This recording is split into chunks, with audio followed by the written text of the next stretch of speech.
అందరికీ నమస్కారం. ఈరోజు మాఘపురాణం 10వ అధ్యాయం గురించి చెప్పుకుందాం. 10వ అధ్యాయం మృగశంగుని వివాహం. దిలీప మహారాజునకు వశిష్ఠుల వారు ఇట్లు చెప్పసాగిరి. పువ్వు వికసించగానే వాసన వేయును. అది ఒకరు నేర్పవలసిన అవసరం లేదు. అది ప్రకృతి నైజము. ఆ విధంగానే మృగశంగుడు బాల్యదశ నుండి ఏ హరినామ స్మరణ యందు ఆసక్తి గలవాడయ్యను. అతనికి 5 సంవత్సరములు నిండిన తర్వాత గురుకులంలో చదవవేసిరి. అచట సకల శాస్త్రములు అతి శ్రద్ధగా నేర్చుకొనుచు అధ్యాపకుల మన్ననను పొందుతూ పాండిత్యంను సంపాదించెను. పూర్తి అయిన తరువాత తల్లిదండ్రుల అనుమతిపై దేశాటన చేసి అనేక పుణ్యనదుల్లో స్నానమాచరించి మాఘమాస ఫలమును సంపాదించెను. కుమారుడు దేశాటన పూర్తి చేసి వచ్చిన తరువాత అతని తల్లిదండ్రులు కన్యను చూచి వివాహం చేయుటకు నిశ్చయించినారు.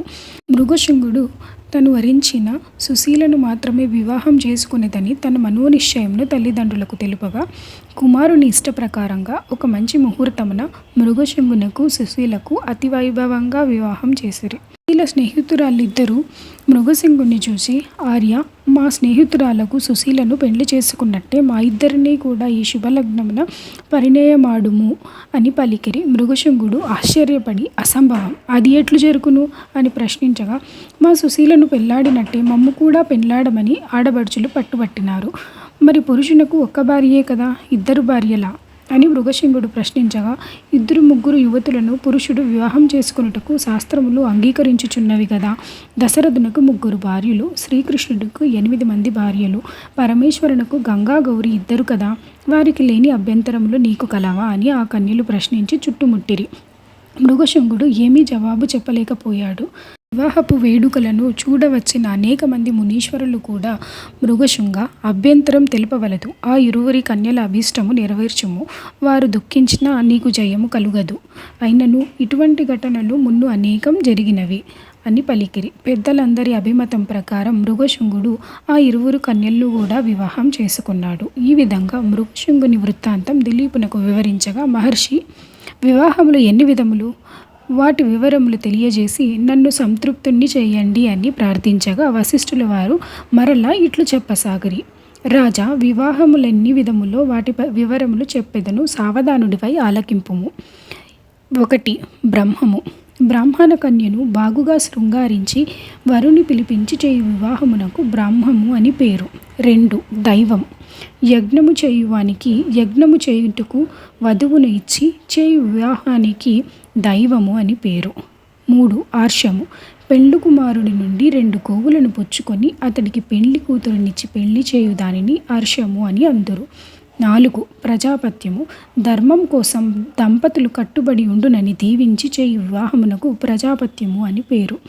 5. అసురము. డబ్బు పుచ్చుకొని కన్యను ఇచ్చి వివాహం చేయడాన్ని అసుర అని పేరు. 6. గాంధర్వము. ఒకరినొకరు ప్రేమించుకొని వారంతట వారు చేసుకుని వివాహమును గాంధర్వ వివాహం అని పేరు. 7. రాక్షసం. వరుడు కన్యను బలాత్కారం చేసి వివాహమాడు దానిని రాక్షస వివాహం అని పేరు. 8. పైశాచిక. మోసగించి అనగా మాయమాటలచే నమ్మించి పెళ్లి చేసుకుని దానిని పైశాచికమని పేరు. ఈ 8 రకములు వివాహ సంబంధమైన పేర్లు గాన వాటి ధర్మములు తెలియపరచెదను, ఆలకింపుడు. గృహస్థాశ్రమ లక్షణాలు. మంచి నడవడికతో ఇహము పరము సాధించవలనన్న ఈ గృహస్థాశ్రమం ఒక్కటే సరి అయిన మార్గం. భార్యయు భర్తయు అనుకూలంగా నడుచుకొనటం, ఉన్నంతలో తృప్తి చెందడం, దైవభక్తితో నడుచుకొనటం, అతిథి సత్కారములు ఆచరించుట మొదలగు సద్గుణములతో నడుచుకునేవాడే సరి అయిన గృహస్థుడనబడును. నోములు నోచుట, వ్రతములు చేయుట, పర్వదినములలో ఉపవాసములుండి, కార్తీక మాసమునందును మాఘమాసమందును నదీ స్నానం చేసి కడునిష్టతో శివకేశవులను స్మరించుట మొదలగు కార్యములు ఆచరించుట వలన వారికి మంచి తేజస్సు కలుగును. ప్రాతకాలమున నిద్ర నుంచి లేచినప్పుడు భగవంతుని స్మరించుకొని లేచి కాలకృత్యములు తీర్చుకొని స్నానం చేసి నిష్ఠతో భగవంతుని పూజించవలెను. కార్తీక మాసమందు, మాఘమాసమందు, వైశాఖ మాసమందు తన శక్తి కొలది దాన ధర్మములు చేసినచో గొప్ప ఫలం కలుగును గాన ప్రతి మనుష్యుడు ఇహ సుఖములకే కాక పరలోకమును గురించి కూడా ఆలోచించవలయను. పతివ్రత లక్షణములు. పురుషుడు తనకు సద్గతి కలిగే అనేక ఘనకార్యములు చేసినా కానీ మంచి ఫలం పొందలేకపోవచున్నాడు. అటులనే ప్రతి స్త్రీ తన భర్తను దైవంగా భావించి మనసారా ఆరాధించవలెను. తన భర్త యొక్క మంచి గుణములనే స్వీకరించవలెను గాని అందాన్ని ఆకారాన్ని చూసి మోసపోకూడదు.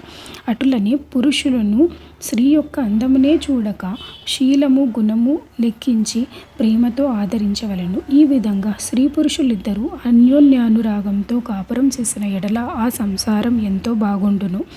ఉత్తమ స్త్రీ తన భర్తను ఏ విధంగా ప్రేమతో సేవించునో అదేవిధంగా అత్తమామల సేవ అతిథుల సేవ కూడా తగు భక్తి శ్రద్ధలతో చేసిన ఎడల అట్టి స్త్రీకి సద్గతి కలుగును. భార్య తన భర్త ఆలోచనల యందు మంత్రి వలె సలహా ఇవ్వవలెను. పనిపాటల యందు సేవకురాలి వలె నడుచుకొనవలెను. భోజనం వడ్డించినప్పుడు తల్లి తన కుమారునకు ఎంత ఆప్యాయంగా భోజనం పెట్టునో ఆ విధంగా భర్తకు భోజనం వడ్డించవలెను. శయన మందిరమున వేశ్య వలె భర్తకు ఆనందం కలుగజేయవలెను. రూపములో లక్ష్మిని పోలి ఉండవలెను. ఓర్పు వహించుటలో భూదేవిని పోలి ఉండవలెను. ఈ విధంగా ఏ స్త్రీ నడుచుకొనునో ఆమెయే ఉత్తమ స్త్రీ అనబడును. స్త్రీ బహిష్టు అయిన 4 దినములు ఏ పని చేయరాదు. అతిగా మాట్లాడకూడదు. ఎవరిని ముట్టుకొనరాదు. ఆ 4 రోజులు విశ్రాంతి తీసుకొనవలెను. 4వ రోజున సూర్యోదయం కాక మునిపే నిద్రలేచి తలంటి నీళ్లు పోసుకొని శుభ్రమైన ఉడుపులు ధరించి భర్త పాదములకు నమస్కరించి సూర్య భగవానునకు నమస్కరించి తరువాత తమ ఇష్టదేవతలను పూజించుకొనవలెను. ఎటువంటి సమయం నందైనను భర్త భుజించకుండా తాను భుజింపకూడదు. ఇటువంటి లక్షణములు కలిగి ఉన్న ఆ 3 కన్యలను మృగశృంగుడు పెళ్లాడి ఆనందంతో కాలం గడుపుచుండెను. గృహస్థాశ్రమమును ఆరాధించుచుండెను. మృకండుడి జననం. లక్షణాలు గల స్త్రీలను పెళ్లాడి తినని మృగశృంగుడు చాలా ఆనందించెను. ఆ 3 పడతలతోనూ సంసారం చేయుచుండెను. అటుల కొంతకాలం జరిగినది. సుశీల అను భార్య గర్భం ధరించి ఒక శుభలగ్నమున కుమారుని కనెను. తను కన్న తన కుమారుడు అన్ని విద్యల యందు గొప్ప ప్రవీణుడు కావలెనని ఆశ కలవాడై జాతకర్మలు జరిపించి కుమారునికి మృకండు అని నామకరణం జరిపించారు.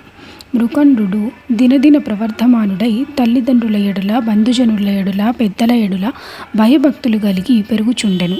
5 ఏళ్ళు నిండినవి.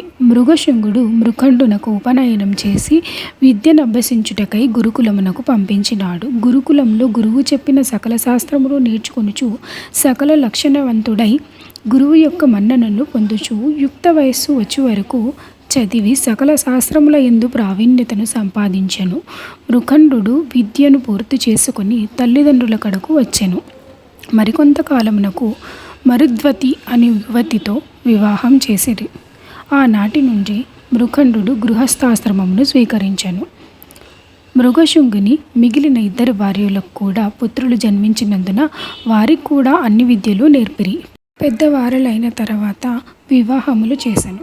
తన కుటుంబం అంతయు మాఘమాసంలో స్నానములు జపములు దానధర్మములు మరింత నిష్ఠతో జరుపవలసినదిగా ప్రోత్సహించడివాడు. తామార్జించుకున్న మాఘమాస ఫల ప్రభావంచే సంసారం నందు ఏ ఇబ్బంది లేకుండా ఉండుటయే గాక మృగశృంగునకు మనువులు కూడా కలిగినందున మరింత ఆనందించి తన వంశవృక్షం శాఖోపశాఖలగుచున్నదని ఎంతో సంతోషించెను. తనకింక ఏ ఆశలు లేనందున భగవత్ సాన్నిధ్యమునకు పోవలయునని సంకల్పించి తపస్సు చేసుకొనుటకు అడవికి వెళ్ళి తన తపోబలంతో శ్రీ మహావిష్ణువుని ప్రసన్నుని చేసుకొని నారాయణుని కృపకు పాత్రుడై వైకుంఠమునకు ఎగెను. విన్నావు కదా భూపాల. మృగశృంగుడు తాను చేసుకున్న మాఘమాస ఫలం వలన తనకు పుత్ర పౌత్రాభివృద్ధి కలుగుటయే గాక శ్రీమన్నారాయణుని వెంట వైకుంఠానికి వెళ్ళినాడు. ఇక అతని జ్యేష్ఠ కుమారుడైన మృకండుని యొక్క వృత్తాంతమును చెప్పదను ఆలకింపుము అని వశిష్ఠుల వారు దిలీప మహారాజునకు ఇట్లు వివరించినారు. మృగశృంగుడు అడవికి వెళ్ళిపోయిన నాటి నుండి జ్యేష్ఠపుత్రుడగు మృకండుడే సంసార భారమంతయు మోసి గృహమునందు ఏ అశాంతియు లేకుండా చుచ్చుచుండెను. ఆయనకొక విచారం పీడించుచుండెను. అది ఏదనగా తాను వివాహమాడి చాలా కాలం గడిచినను సంతానం కలగలేదు. అందుచేత అతడు లోలోన కుమిలిపోవుచుండెను. అతడు ఒకనాడు ఈ విధంగా తలపోసెను. కాశీ మహాపుణ్యక్షేత్రం, సాంబశివునకు ప్రత్యక్ష నిలయము. అటువంటి వారణాసిని చూచినంత మాత్రమున సకల పాపములు హరించుటయ్యేగాక మనస్సునందు కోరికలు నెరవేరును. అనేక మంది కాశీ విశ్వనాథుని దర్శనం చేసుకొని వారి అభిష్టములను పొందగలిగిరి గాన నేను నా కుటుంబ సమేతంగా వెళ్ళుదును అని మనస్సును నిశ్చయించుకొని ప్రయాణ సన్నద్ధుడై బయలుదేరను. మార్గమధ్యమున అనేక క్రూరముఖముల వారి నుండి క్రిమికీటకాల ప్రమాదము నుండి అతి కష్టం మీద తప్పించుకొని కుటుంబ సహితంగా కాశీక్షేత్రం వెళ్ళినాడు. కాశీపట్టణమును ఆనుకొని పవిత్ర గంగానది తన విశాల బాహువులను చాచి ప్రశాంతంగా ప్రవహించుచున్నది. మృకండు పరివార సహితముగా ప్రసిద్ధి చెందిన మణికర్ణికా ఘట్టమున కాలకృత్యాది స్నాన విధులను నెరవేర్చుకుని విశ్వనాథుని మందిరమునకు బయలుదేరి వెళ్ళెను. ఆలయంలోనికి రాగానే మృకండు ఎక్కడలేని ఆనందం కలిగెను. తన జన్మ తరించనని తాను కైలాసమందున్నట్లు తలచి విశ్వేశ్వరుని భక్తి శ్రద్ధలతో ప్రార్థించెను. ఈ విధంగా కుటుంబ సమేతంగా మృకండు కాశీ విశ్వేశ్వరుణ్ణి ధ్యానించి ఒక లింగమును ప్రతిష్ఠించి దానికి మృకండేశ్వర మహాలింగమని నామకరణం చేసి దానికి ఎదురుగా తన భార్య పేర మరొక లింగమును ప్రతిష్ఠించెను. ఈ విధంగా 1 సంవత్సరం వరకు విశ్వేశ్వరుని సన్నిధానం నందు గడపనించెను. ఒక దినమున మృకండుని ముగ్గురు తల్లులు పవిత్ర గంగానదిలో స్నానమాచరించి విశ్వేశ్వరుణ్ణి పూజించుచుండగా వెంటనే తెలివి తప్పి ప్రాణములు విడిచిరి. మృకండు చాలా కాలం దుఃఖించెను. విధిని ఎవరు తప్పించలేరు కదా. అయినా ఈశ్వరుని ధ్యానించుచు ప్రాణములను విడిచిరి. చనిపోయిన ముగ్గురు తల్లులకు మృకండు యథావిధిగా దహన సంస్కారములు గావించి మాతృ-రుణమును తీర్చుకున్నాడు. మృకండునకు ఎంతో కాలమునకు సంతానం కలుగునందున కాశీక్షేత్రమునకు వచ్చినాడు గదా సంతానం కొరికే భార్యా సమేతుడై విశ్వనాథుని గురించి తపస్సు చేసినాడు. అనేక దాన ధర్మములు చేసినాడు. అతని తపస్సునకు మెచ్చి పార్వతీ పరమేశ్వరులు ప్రత్యక్షమైరి. మృకండునకు అతని భార్య మరుద్వతికి అమితానందం కలిగి పరమేశ్వరుణ్ణి అనేక విధాల స్తుతించగా పరమేశ్వరుడు ఇట్లు పలికెను. మహాముని, మీ భక్తికి ఎంతో సంతోషించాము. మీరు చేయి తపస్సు మమ్మెంతో ఆకర్షించింది. మీ భక్తికి మెచ్చి మీ కోరికలను తీర్చగా వచ్చాము. మీ కోరిక ఏమిటో తెలపండి అని పరమేశ్వరుడు పలికెను. అంత మృకండు నమస్కరించి, మహాదేవ, తల్లి అన్నపూర్ణ, ఇదే మా నమస్కృతులు. లోకరక్షక, మీ దయ వలన నాకు సలక్షణవతి సౌందర్య సుకుమారవతి అగు పత్ని లభించినందున నేను మేము ధ్యానించుచు ఆమెతో సంసార సుఖం అనుభవించి ఉన్నాను. కానీ ఎంతకాలమైనను మాకు సంతానం కలగనందున కుంగి కృషించి ఉన్నాము. సంతానం లేని వారికి ఉత్తమ గతులు లేవు కదా. కావున మాకు పుత్ర సంతానం ప్రసాదించండి అని వేడుకుంటున్నాను అని పార్వతీ పరమేశ్వరులను ప్రార్థించాడు. మృకండుని కోరిక విన్న త్రినేత్రుడు ఇట్లు పలికెను. మునిసత్తమ, నీ మనోభీష్టం నెరవేరగలదు.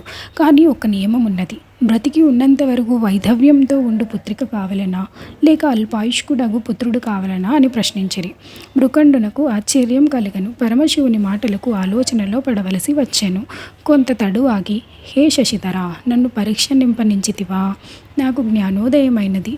మొదలు నేటి వరకు మీ ధ్యానంనే చేయుచు సేవించుచున్న నాకు ఏమి చెప్పవలయునో తక్కున్నది. అయినను కలకాలం వైధవ్యంతో కృంగి కృషించే పుత్రిక కన్నా అల్పాయుష్కుడగు పుత్రరత్నమునే ప్రసాదింపుడు అని చెప్పెను. అటులనే అగుగాక అని త్రిశూలధారి వరం ఇచ్చి పార్వతీ సమేతంగా అంతర్ధానం అయ్యాడు. పార్వతీ పరమేశ్వరుల అనుగ్రహం వలన ఒక శుభముహూర్తమున పుత్రునిని గనెను. మృకండునకు పుత్ర సంతానం కలిగనని అనేక మంది ఋషిసత్తములు బాలుని చూడవచ్చిరి. వ్యాస మహర్షి కూడా వచ్చి ఆ బిడ్డకు జాతకర్మ చేసి మార్కండేయుడని నామకరణం చేసి వెడలెను. ఓ దిలీప మహారాజా, పరమపూజ్యుడగు భాగవతోత్తముడు అగు మృకండు పరమేశ్వరుణ్ణి మెప్పించి వారి దయకు పాత్రుడయ్యి సుపుత్రుణ్ణి పొందెను. ఇంతటితో మాఘపురాణం 10వ అధ్యాయం సంపూర్ణం. మరలా 11వ అధ్యాయంతో కలుసుకుందాం.